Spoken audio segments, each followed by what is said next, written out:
Picture the Atlantic at dawn. The water doesn't just move, it breathes, slow, heavy, ancient.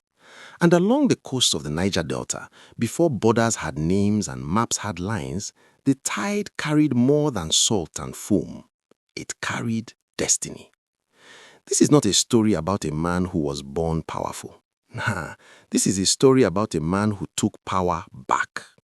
His name would one day shake empires. Merchants would whisper it. Governors would fear it. Kings would measure themselves against it. But before he was Jaja of Opobo, king, trader, gatekeeper of the oil rivers, he was something else entirely. He was property. He was born in the early 1800s among the Igbo people, deep inland, far from the smell of the sea. His birth name was Jubo Juboga, a name meant for a free child, meant to grow old among his people. But history had other plans. War, raids, chains. One violent night, the kind history doesn't like to slow down for, Jubo was taken, torn from his home, from his language, from the arms that raised him. He was sold south, passed from hand to hand like an object until the salt air replaced forest wind.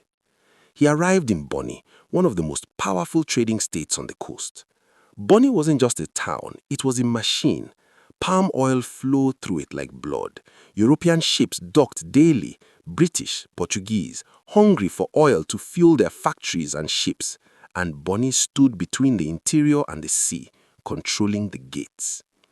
At the top of this machine were the Wari houses, powerful trading families, each with followers, slaves, and armed men. Jubo was absorbed into one of these houses, the Ana Pepe house, ruled by King Opobo Pepe. To the world, Jubo was owned, but inside Jubo, something refused to kneel.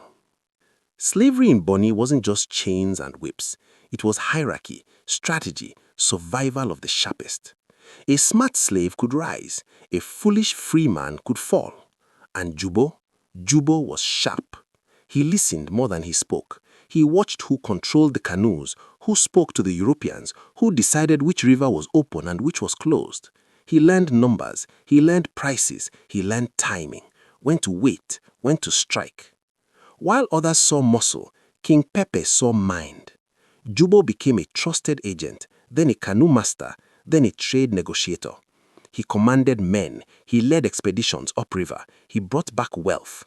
Slowly, quietly, he became indispensable. And here's the wild part, the part history smiles at. The man who once owned him freed him. Jubo wasn't just free now, he was powerful. So powerful that King Pepe gave him a new name, Jaja. A name that meant strength, a name that sounded like a drumbeat. But Bonny had a problem. Power hates sharing space. As Jubo's influence grew, jealousy followed. Other houses watched their profits shrink, while Jaja's canoes returned heavy with oil. His followers multiplied. His voice carried weight in council meetings. The old balance was cracking. And when King Pepe died, the cracks turned into open wounds. Bonny exploded into a power struggle. Two factions, two visions. On one side, the royal house, clinging to tradition. On the other, Jaja and his allies, representing a new order, wealth over bloodline, ability over ancestry. The fight wasn't just political, it was economic. Who controlled the rivers? Who spoke to the Europeans? Who decided the price of oil? Bonny tried to cage Jaja. They failed. Instead of bowing, Jaja did something unthinkable. He walked away. Not alone, not quietly. He gathered his followers, thousands of men, women, families, canoes, trade goods, and moved east down the coast to a quiet stretch of land near the Imo River, where mangroves stood thick and tides ran deep. There, in 1869, Jaja founded a new state. He named it Opobo, not after himself, not after a god, but after the king who once owned him, a final poetic flex. Bonny laughed, the Europeans shrugged. They thought he would fail. They were wrong. Opobo rose not slowly, it erupted. Jaja positioned the town like a chess master placing his queen. Every canoe coming from the interior had to pass through Opobo waters to reach the sea. No shortcut, no backdoor.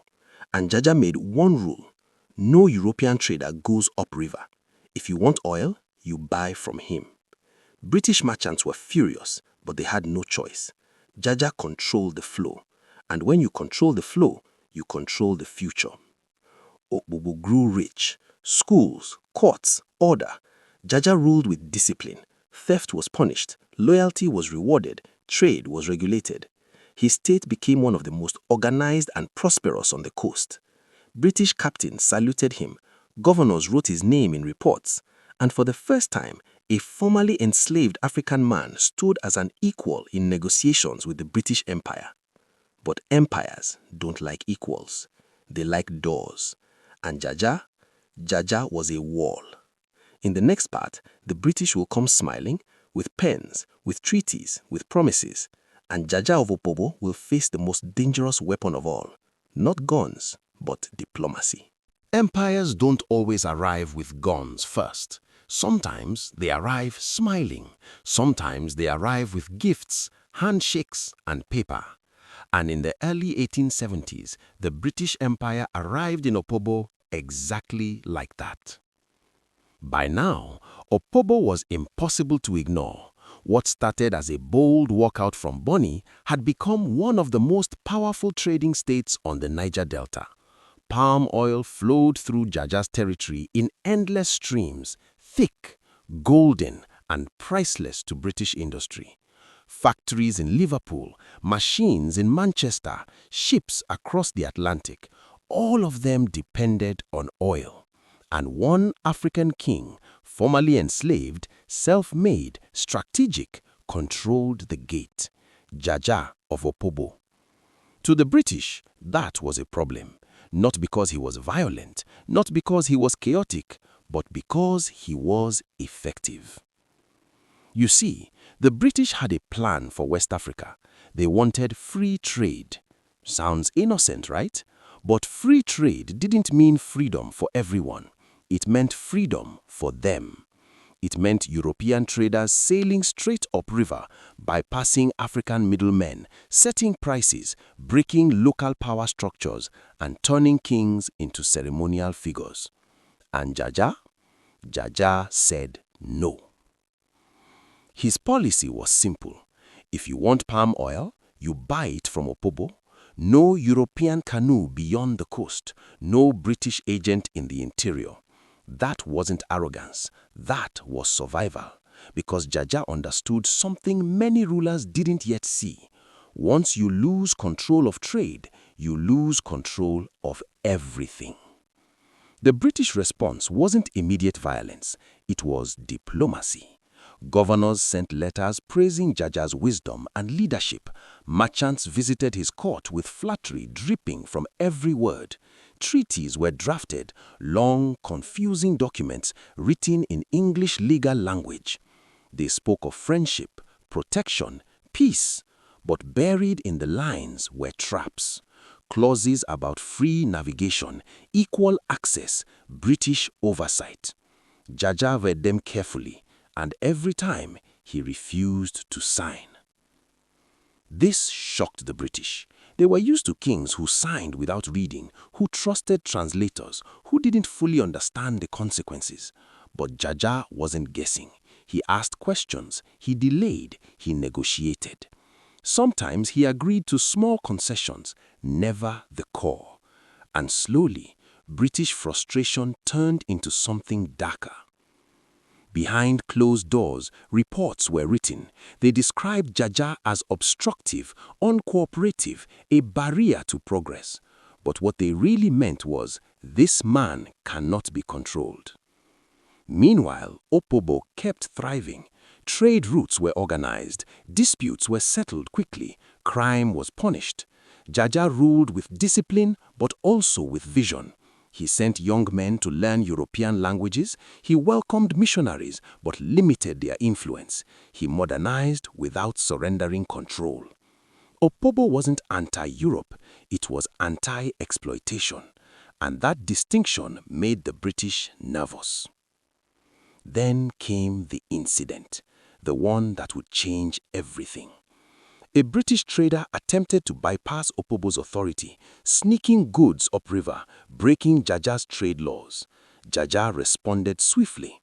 The trader was detained, not harmed, not tortured, just stopped. But to the British Empire, that was unforgivable, because in their eyes, no African ruler had the right to detain a British subject, especially not one who used to be enslaved. From that moment, the tone shifted. No more friendly letters, no more polite requests. Now they were threats. Warships appeared offshore, silent, floating reminders of power. Governors spoke of maintaining order. Merchants demanded intervention. And yet, Jaja still believed in reason. He believed the British would see sense. He underestimated their pride. In 1887, the British governor of the Niger Coast Protectorate invited Jaja to negotiations, a meeting, a discussion, a chance to resolve misunderstandings. Jaja hesitated. Some of his chiefs warned him, this invitation smells wrong. But Jaja had never been afraid of dialogue. He believed truth would protect him. So he agreed. When Jaja boarded the British ship, he did so as a king, dressed in royal cloth, surrounded by attendants, confident. He did not come in chains, but he would leave in them. The meeting was a lie. The moment Jaja stepped aboard, he was informed that he was under arrest. No trial, no debate, just an accusation. Obstruction of free trade, the same crime that had justified conquest across the globe. Jaja protested. He reminded them of treaties, of cooperation, of years of peaceful trade. The British listened, then ignored him, because the decision had already been made. Jaja of Opobo, king, strategist, gatekeeper of the oil rivers, was exiled. Not imprisoned nearby, but removed, far away, first to Accra, then to the West Indies, away from his people, away from his power, away from the rivers he controlled. Opobo mourned. The state weakened. British traders flooded inland. The gates fell open. Free trade had arrived, and it looked a lot like conquest. But here's the thing about Jaja's story. This wasn't the end, because even in exile, Jaja did not disappear. His name became a warning, a lesson, a blueprint. Jaja's exile was like stepping into another world. The ships carried him away from Opobo, away from the rivers he had controlled, away from the people who had followed him with loyalty forged over decades.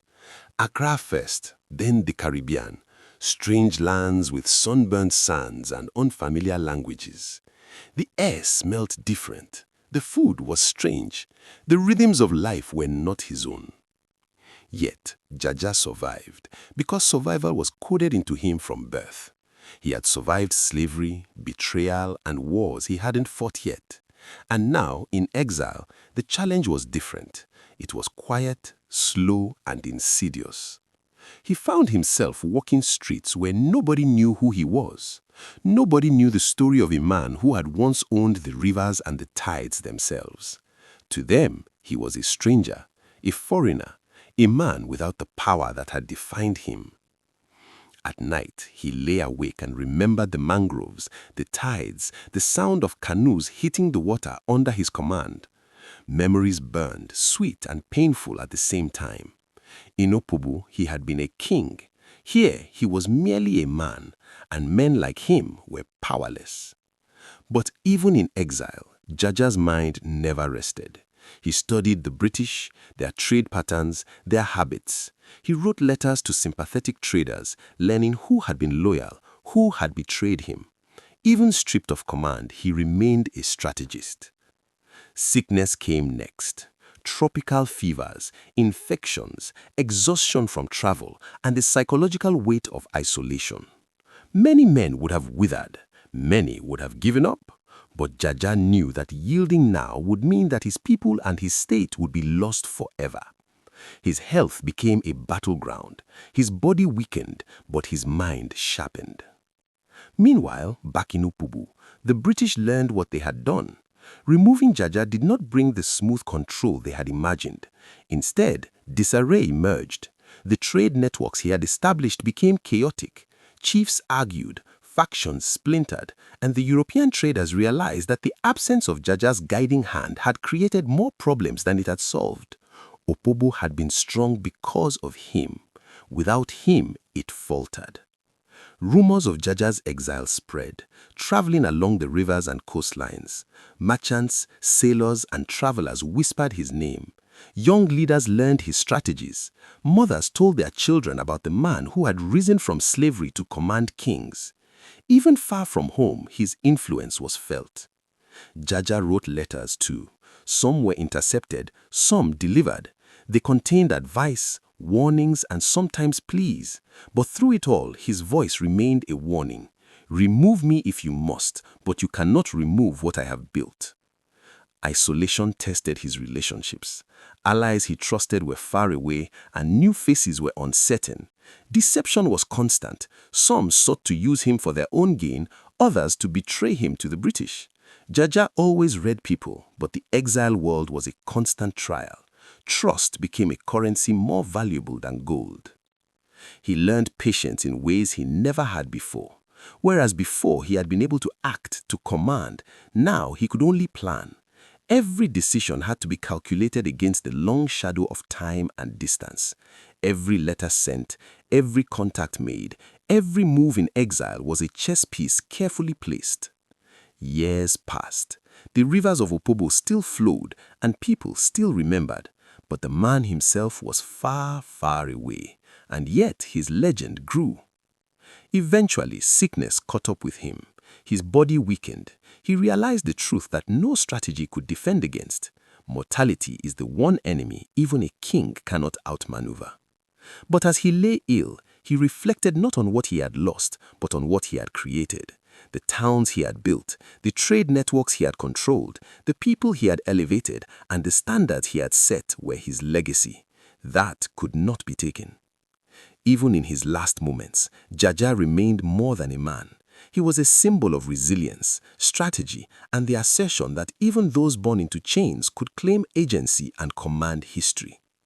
When Jaja passed, his name did not fade. European traders wrote reports of the legendary king of Opobo, remembering his cleverness and the strength of his state. African leaders recounted his story to inspire generations. The rivers he had ruled continued to flow, and in them the echo of his leadership remained. And the lesson was clear. Empires may rise and fall. Kings may exile and imprison, but a visionary who shapes the world leaves a legacy that not even distance or death can erase. Jaja's story was not over. His ideas, strategies, and courage continued to inspire, proving that power and vision are never fully bound even by the strongest chains. Even with Jaja in exile, the rivers of Opobo did not forget him. The traders who had once followed his orders, the chiefs who had obeyed his law, and the people who had built their lives under his guidance felt a vacuum that no British order could fill. Opobo was supposed to be under British control now, but control without understanding is brittle. The Europeans arrived expecting compliance, obedience, and smooth profit. Instead, they encountered resistance of a subtler kind, a culture, a system, a mindset that had been forged by Jaja and could not be erased by an empire. Small acts of defiance appeared everywhere. Canoe captains who had once answered to Jaja found ways to bypass British oversight. Merchants spread rumors that Jaja's policies were the proper way to do business, hinting that obedience to the British was temporary and unreliable. Chiefs who had benefited under Jaja subtly reminded people of his rules, his fairness, and the order he had established. The British attempted to enforce stricter laws, but every new regulation met quiet sabotage. Ships arriving from Liverpool were delayed not by guns, but by navigational tricks and slow-moving intermediaries who remembered the discipline Jaja had taught them. Orders were given, then quietly ignored. Accounts were mismanaged on purpose, but only in ways the British could not fully trace. The empire was operating in a world it did not fully understand. Meanwhile, word of Jaja's exile continued to circulate along the coast. Letters, travelers, and traders carried stories of the man who had risen from slavery to rule the rivers. These stories traveled upriver and across the delta, reaching towns and villages that had never directly seen him, yet felt his presence in every trade decision. His legend became a compass, teaching strategy, patience, and courage. Despite the British attempts to reconfigure Opobo, the state still reflected Jaja's design. Market systems he had established remained in use. Dispute mechanisms he had created for fair trade were quietly preserved by chiefs and elders who had seen their value. The structures of Opobo were embedded into the culture itself. They could not be unbuilt with ships and guns alone. Yet, without Jaja's direct guidance, cracks appeared. Rivalries among chiefs escalated. Personal ambitions clashed with collective good. The absence of a unifying hand led to inefficiencies that the British tried to exploit. And in these moments, people remembered Jaja's discipline, his vision, his capacity to organize a state like no one else. Across the Atlantic, Jaja heard fragments of this news. He learned of disruptions, clever maneuvers by those loyal to him, and small victories against British overreach. Each story confirmed what he already knew. Leadership is more than physical presence.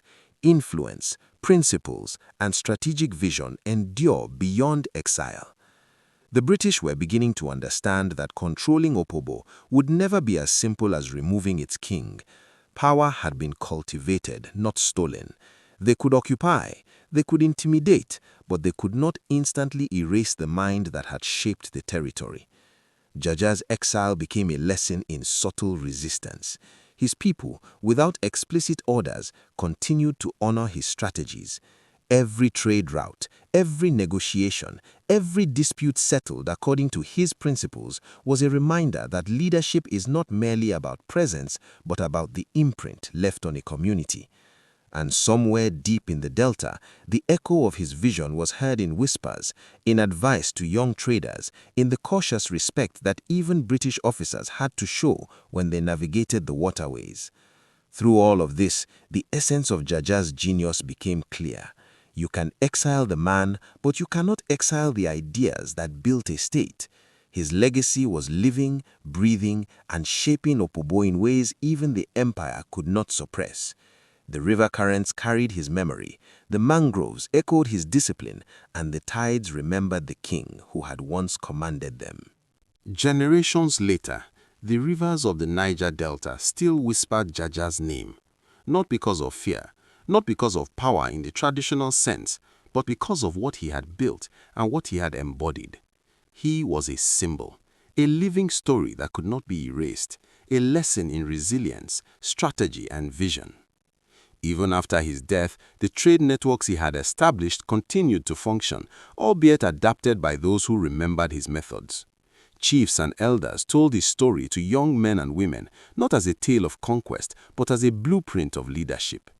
They spoke of discipline, fairness, and the foresight required to balance wealth, people, and power.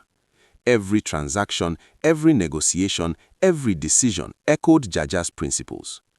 European traders, long accustomed to relying on force and intimidation, realized that Jaja had created something they could not easily manipulate, a system of governance and commerce grounded in trust, accountability, and respect. They had underestimated him, and in doing so, learned that the most formidable forms of power are not always visible. Opobo continued to thrive, even under foreign pressures. Its people carried forward the structures, the rules, and the ethos that Jaja had instilled. When disputes arose, they resolved them with the same fairness and logic that had characterized his rule. When trade decisions were made, they considered efficiency, loyalty, and the long-term consequences, lessons learned from the man who had once commanded the tides. Jaja's story traveled beyond the Niger Delta. Across West Africa, leaders, traders, and storytellers invoked his name. It became a symbol of self-made authority, of rising from oppression, and of wielding intelligence and strategy as weapons more powerful than guns. Schools thought of his life, and in some corners of the colonial administration, his tactics were studied, albeit reluctantly, as examples of leadership that could not be subverted by brute force alone. His legacy also served as a cautionary tale for empires.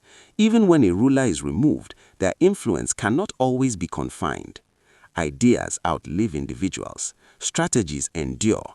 Principles, when embedded in a community, act as invisible currents that shape actions long after the original architect is gone. And so, Jaja of Opobo became more than a man.